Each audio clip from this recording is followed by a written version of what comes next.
To replace this caliper, we're going to start by taking the wheel off. Now for me, this is actually a 19mm socket for the lug nuts, but that's because that's different style lug nuts for these aftermarket wheels. So typically it's a 22mm socket.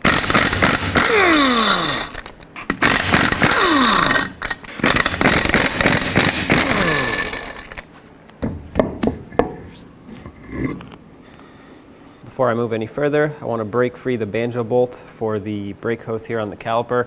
That way, once the caliper is off, it'll be much easier to remove it completely. I'm using an 11mm wrench on this. I just want to go ahead and break it free like this. I have a collection bucket underneath because fluid will start dripping out. And then I'm just going to snug it up enough for fluid to stop dripping. That way it's still kind of loose, but not too tight for me to break it free by hand once the caliper is off, like I said. Now the 13mm socket, I'm going to go ahead and remove these two bolts that hold the caliper onto the bracket. There's one, leave it in a few threads. Take out the other one. Perfect. Now you can take both of them out, take the caliper off and set it aside. Now my caliper is seized on here, that's why I'm replacing it, so I'm probably going to need a pry bar to get it off because it's really stuck. There we go. Okay, set it up on top of the leaf spring. Now we can get the pads out so we can remove our bracket. Now take an 18mm socket and remove the two caliper bracket bolts.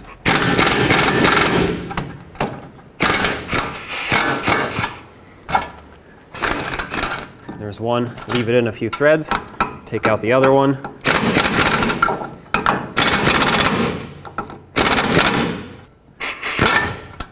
Take these off and remove the caliper bracket. Set this aside. Next, let's prepare the new caliper for installation. We have to separate the caliper from the bracket. On this new one, it's a 17mm socket for the caliper to bracket bolts. It's easiest to break it free if you have an impact. Okay, take these off, set it aside, remove the caliper. Let's grease up the bracket. Right here, where the anti-rattle clips sit, you want to put a little bit of grease. This is a little too much, I might wipe some off after, but basically you want to prevent rust from building up in these areas. And if you don't put any grease, it'll build up fast because this is bare metal, and then you'll have braking issues. Do the same on both sides, of course. Make sure you coat this. And the reason you want to put a thin layer is because if you put too much, it'll squeeze out, get onto the rotor, and of course that is not what you want. Now take the anti-rattle clips, slide these on like this, make sure they clip on well and are secure. And of course do this to both sides. There we go. They do have a little bit of grease on them, but nowhere near enough. So I'm going to add some. I'm also going to add a little bit on the inside of the boot here. Not a lot. This might be a little much. And then slide the pin in. Press it in all the way. Any excess air and grease will come right out as you squeeze it. I take a little pocket screwdriver and just pry up very, very gently on this boot here, right where it meets onto the lip of the slider, so I can let all of the excess air out, just like this. Now I'm going to do the same on this side. Pull the pin out, and you want to make sure that when you grease it up, you get grease in this top ridge here where the boot sits. That's where it seals up. And if you don't get any grease in there, water can make its way in there, rust it, and then it doesn't seal up at all. This works nice and smooth. That's perfect. Let's wipe off any excess grease. Now we can get ready to install the new bracket onto the vehicle. Line up the caliper with the mounting holes and slide this through. Slide the bolt through. I put a little bit of blue thread locker on the bolt. If the threads are dirty, clean it up, and don't put grease or anti-seize on it. If you're going to put anything, use thread locker. So put both of them in. Let's bottom these out and then torque them to 148 foot-pounds, and that is if you have vacuum-powered brake assist. If you have hydraulic-powered brake assist, you want to torque these to 221 foot-pounds.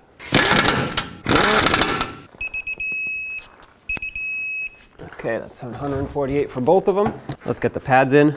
I did sand down the surface a little bit because mine were very mirrored and glazed over. You want to get rid of that coating so that it can grip onto the rotor properly. You'll notice that one of the pads has a wear indicator. That one goes on the inboard side with the wear indicator on the bottom.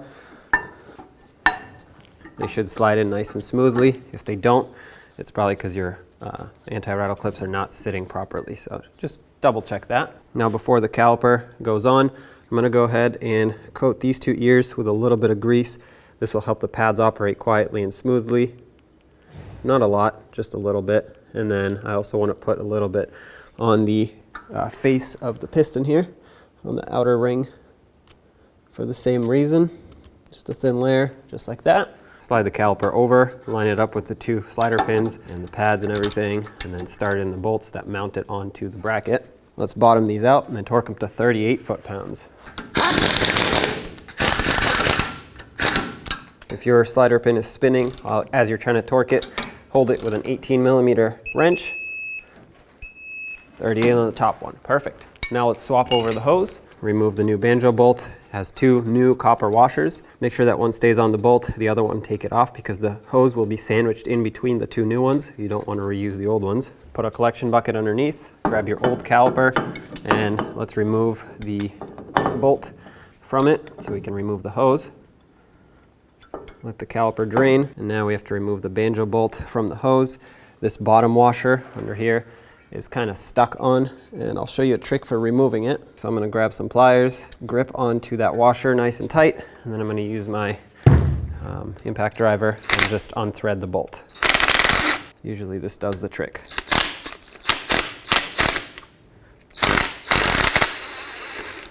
There we go. Now you can get the bolt out.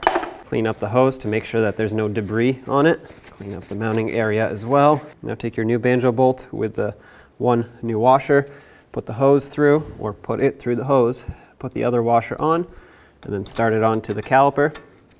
Make sure the hose is facing the right way. You want it facing up, not sideways or down or anything like that.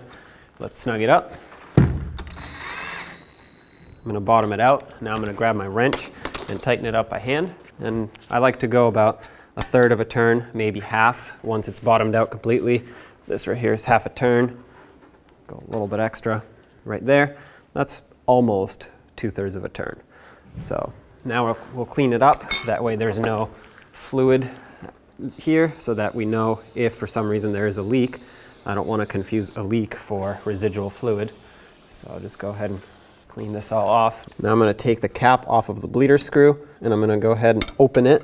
What that's going to do is it's going to allow gravity to pull the fluid into the caliper, fill it up, and push all the air out. Now this is just a gravity bleed. Of course, we'll want to perform a full manual brake bleed after this, which consists of first topping off your master cylinder if it's not already full. Then you have someone in the car pumping up the brake pedal, of course with the bleeder closed. And as they're pumping, the pressure should build up. After 3 or 4 pumps, have them hold the brake pedal, hold pressure on it, crack the bleeder open, air and fluid will come out. And once the pedal has reached the floor, close the bleeder back up, pump it again, and then repeat the process until you have no more air bubbles coming out of here. Once you're done with that, we can go ahead and cap it off, clean it, and put the wheel on. But for now, let's wait for the gravity bleed to be done. All right, we have a steady trickle of fluid here. I'm going to go ahead and close this up. No more air bubbles. Perform the full manual brake bleed. And assuming that that is done, clean it all up, put the cap on. Now let's put the wheel back on. Start on all 6 of your lug nuts, bottom them out, and torque them to 140 foot-pounds.